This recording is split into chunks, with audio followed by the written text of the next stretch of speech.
Là, j'ai une petite plaque qui est en train de repousser. Et du coup, là, sur le côté aussi, ça s'étend. Et tout ça, c'est de la repousse. Et là, sur le côté, j'ai une grosse plaque.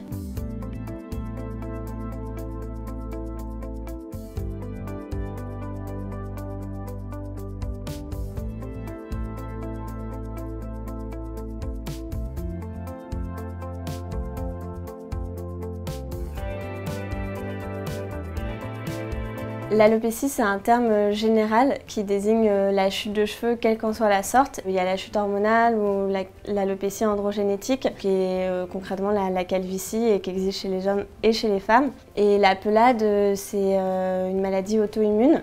Moi, c'est une pelade, donc je perds mes cheveux par plaques qui s'étendent.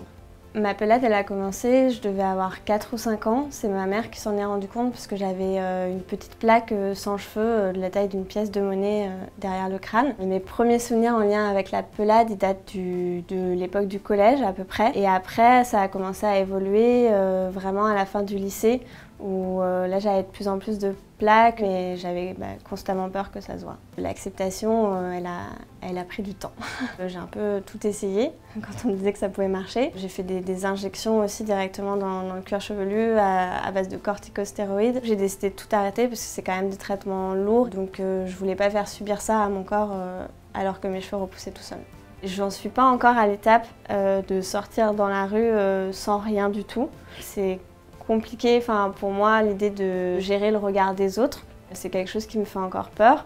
Il y a une espèce d'imagination collective sur ce que c'est d'être une femme et pour pouvoir être considérée comme une femme, on considère qu'il faut cocher certaines cases. La belle chevelure en fait partie. Moi, j'ai souffert de ne pas avoir d'image de cet entre-deux, justement, d'avoir que des femmes sans cheveux ou des femmes avec des cheveux.